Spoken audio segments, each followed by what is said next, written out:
PTPOP here, leading you out of the rabbit hole, one grain of truth at a time. And today, I want to talk about the entertainment industry. And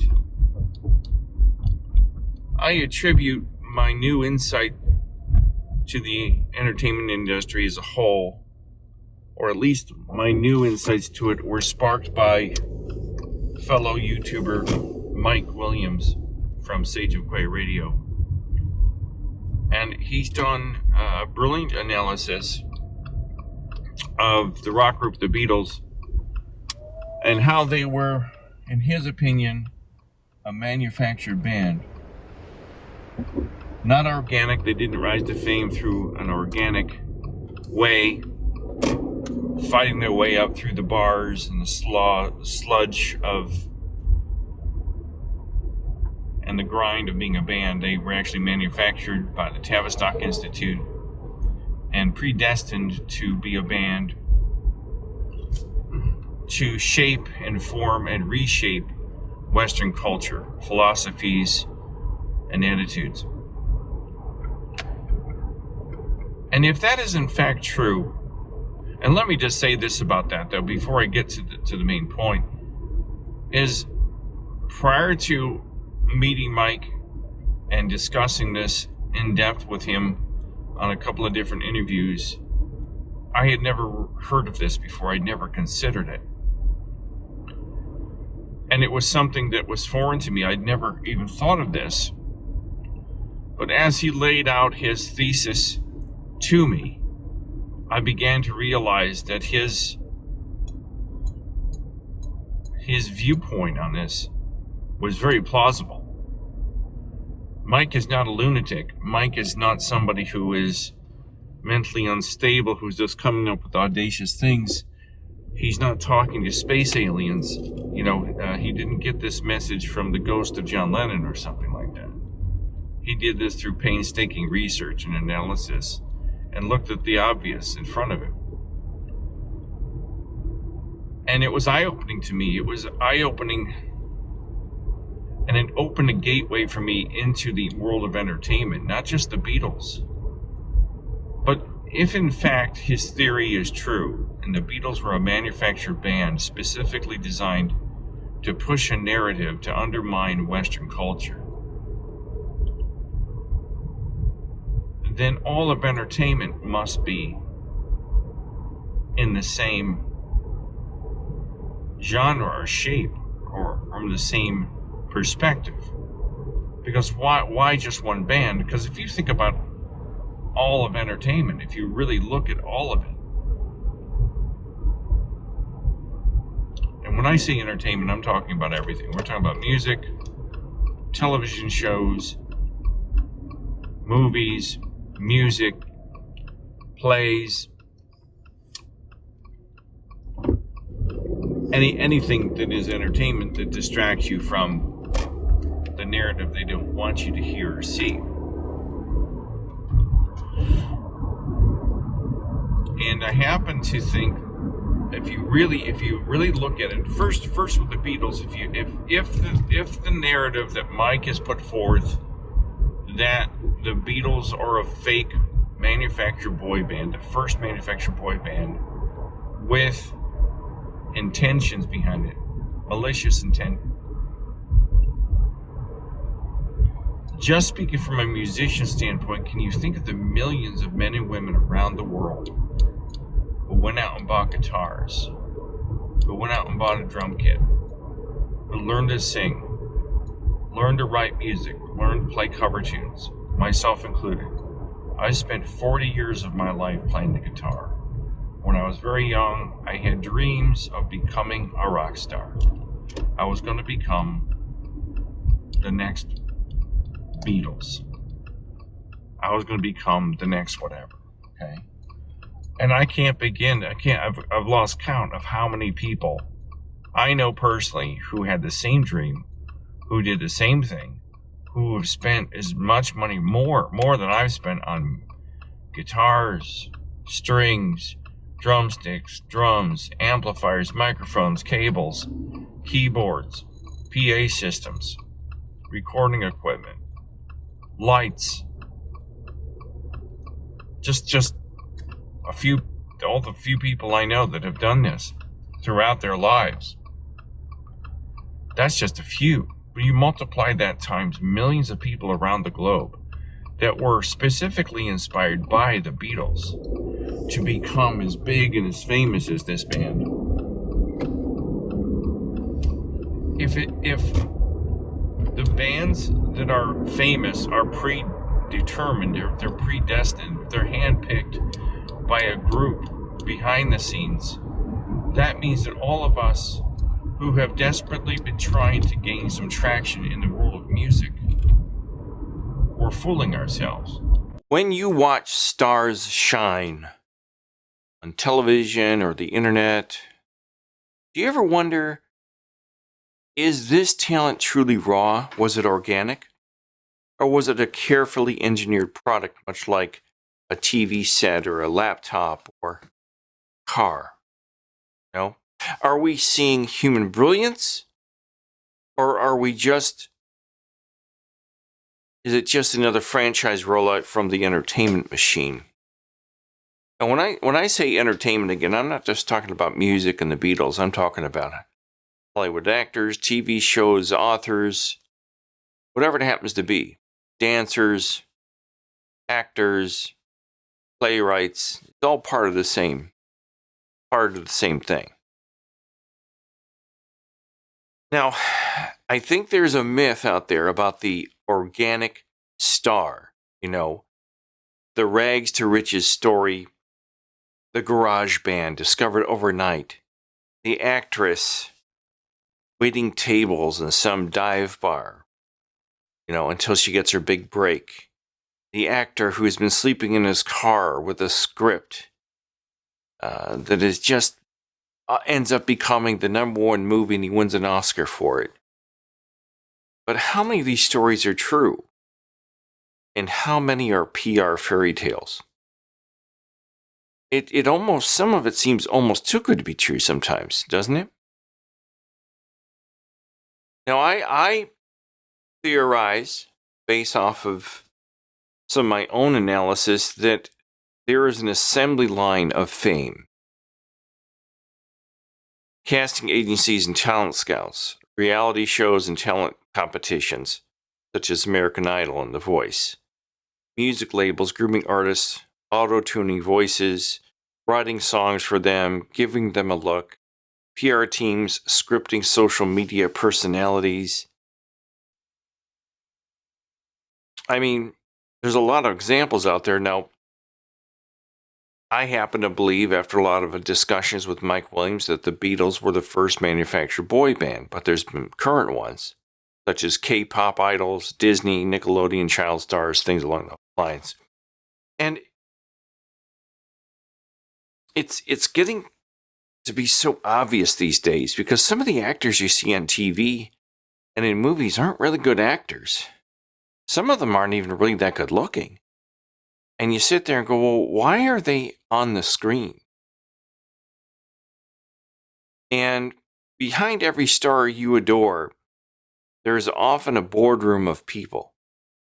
These people are deciding how these stars should look, how you should see them, what you should believe about them, and why and when they should rise or fall. It's all decided by some very big names behind the scenes. I mean,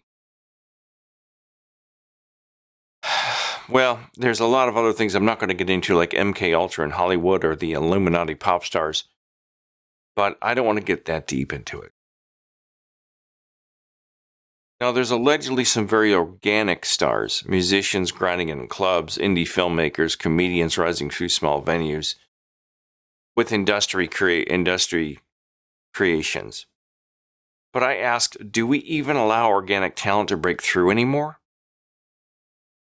Especially with the internet. I mean, everything's going AI now. They've got an app now where you can put in lyrics to a song, tell the app the genre of music, the style, the beat, the rhythm, and it creates an entire song, gives the song and gives it a singer, male or female, a singer, gives it a persona, The whole thing is done for you right there. We don't even need real people anymore. But do we really allow organic people like me and you to break through anymore? Or has the industry turned celebrity into a product line like Coca-Cola? Now let me show you some graphs here. Now think about this. Way back in the 1950s, if we go back to 1950, this is a chart that I came up with through ChatGPT. This blows my mind. Now, this is guitar sales growth. This is guitar sales growth between 1950 to 1970. Now, if you look down here in the left-hand column, there's units sold approximate, and then the bottom of the years. So in 1950, they sold about 100,000 guitars in 1950. 1955, 200,000 guitars. Now, you have to give a lot of that credit probably to Elvis and bands from that era. I don't think Sinatra inspired people to play guitar, but I think Elvis did. Everybody wanted to be like Elvis. 1960, 300,000 guitars, so it's gradually gone up over those 10 years. Then 1965, a year after the Beatles started the British invasion in February of 1964, the Beatles spearheaded the way for the Rolling Stones, the Kinks, the Who, all those guys. 1965, it went from 300,000 guitars in 1958, pre-Beatles, to 1.5 million guitars sold by 1965 after the Beatles and Ed Sullivan and the British invasion had started, with the Stones, the Who, the Kinks, and so on. By 1970, 2 million units of guitars had been sold. Now, I'm not including amplifiers and microphones and cables. Okay, so in 1950, they sold approximately 100,000 guitars. Average price per guitar in 1950 was $150 for a total of $15 million. 5 years later, 1955, 200,000 guitars were sold at approximately $175 per guitar for $35 million. 5 years later, 1960, 300,000 guitars were sold at $200 a piece for a total of $60 million in sales. 1965, 1.5 million guitars were sold. This is post-British invasion, post-Beatles spearing the headway for the British invasion. At $200 a guitar, that's $300 million. $300 million between 1960 and 1965. Guitar sales went up 5 times. They quintupled. By 1970, there were 2 million units of guitars sold. 1970, at $225 on an average price per guitar, that's $450 million. That's staggering. That's a staggering amount of guitars sold for many people, most of them dreaming of being like the Beatles or the Who or the Kinks, the Animals, whoever else was out there, the Doors. I don't know if the Doors were a big thing yet in 1970. I'm pretty sure they were there. And the unit sales that I quote here between 1958 and 1965 come from industry research such as Guitar Mammoth and Teach Rock. Prices in the 1950 student model, like a Harmony Sears Silvertone, sold for $50 to $100, with Fender and Gibsons ran $200 to $400, and so on. But by 1970, inflation and rising production costs bumped average guitar prices up slightly. But in 1950, $15 million in sales, right? 1970, thanks to rock and roll and the Beatles and the mass marketing machine, that figure ballooned to nearly $500 million a year, people. Pair this with all the people that think they're going to be stars, right? Pair that. Think about all the kids that we know, all the guys and gals I know, personally know hundreds. I know hundreds of people that I met all around the country and around the world that had this dream of becoming a rock star. But what if all the stars that they worshipped and they idolized were manufactured? What if they were handpicked, selected, and conditioned and shaped and molded to become what they were? They weren't organic, meaning they tell the story that they were slogging through dark smoke-filled bars, popping uppers, shooting heroin, smoking dope, getting drunk, banging hookers. They were just living this rough life, living in the gutter with their guitar and their amplifier, when in fact, they were handpicked by some nefarious group in the background that said, hey, John, Paul, George, Pete, come on this way. And we think you got the look. Let's get rid of Pete. He doesn't really got it. We got this Ringo dude. But nobody really knows anything about Ringo. Kind of weird. You don't hear much about Ringo's life. Maybe people don't want to know about Ringo's life. I don't know. But what if it's totally fake and phony? And we've all been chasing after the wind, and we've all been chasing after rainbows and fairy tales that are impossible to capture. Right? Forgot to get my PTPOP logo. Would you like fries with that? I would not. Would you like? Did you hear that? I love it. Forgot to mute it. Got my PTPOP logo. Let's loop it, everybody. The bottom line is this. Many of these stories that we all hear about actors, actresses, authors, playwrights, sound really far-fetched. It sounds like stories sprinkled with fairy dust. It does, doesn't it? Especially if you consider how hard it is to become famous. I mean, the odds of fame are that only 0.0086 of people worldwide are famous. That comes down to about 1 in 10,000. Even on TikTok, only 26% reach 1 million followers. And one tiny dot of fame against a sea of dots, right? Maybe if you visualize it like this. Here's a beautiful chart that I pulled up, ChatGPT. The red dot represents somebody that's famous. Little gray dots represent everybody else. Maybe stars aren't born. Maybe they're built. And the real show isn't on stage or screen. It's in the machine behind the curtain, manufacturing idols, one focus group at a time. You know what that means, don't you? That means all of us that have been striving, just regular people with no main connections, with no connections to royalty or nefarious groups or people of authority. We have been handpicked, shaped, and crafted. Those of us, we've been chasing after the wind. We've been chasing after rainbows, and it's impossible for any of us to ever achieve superstardom. Come on. How much of what you call talent is real? And how much is just marketing? I don't know. What do you think? We all know people that have been trying to get their 15 minutes of fame. Whether it's in a rock band, or as a playwright, or a classical actor, or a social media influencer. Everybody in this country, especially out in the US, we all think we're somebody. We're going to make it somewhere. We're going to become a voice, starlet, a heartthrob, a sex symbol. We're all a little bit off our rocker here in this country. We're all a little bit delusional and crazy because of what we see out, what we think is the real world. We're programmed to think that you can be all you can be. Just do it. Be like Mike, right? I want to be a Beatle.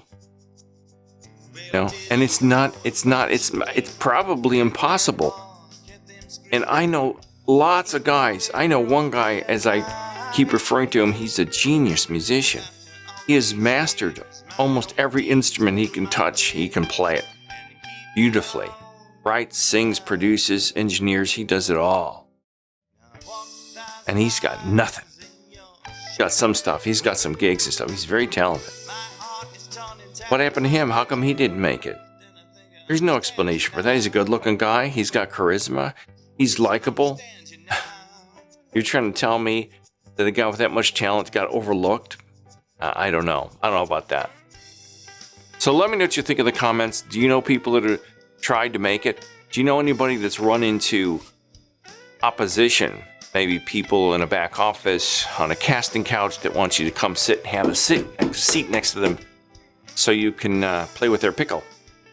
Do you know people have told you stories like that? Do you know anybody that knows somebody who was manufactured or had connections to the military industrial complex, or to MK Ultra, or to the CIA?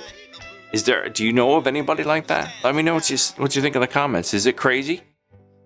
Am I a lunatic? Or are all these people really just rags to riches? They were just sitting somewhere, in a bar, and they got discovered. Come on. Let me know what you think. I'm PTPOP, leading you out of the rabbit hole one grain of truth at a time. Thanks for watching. I'll see you on the other side of tomorrow. See, I'm Ringo Starr. I feel it for you. Said I walked 1,000 miles in your shoes. My soul is torn and tattered, my ego bruised, and I think I understand you now. Hasta la vista, baby. Yes, I understand you now.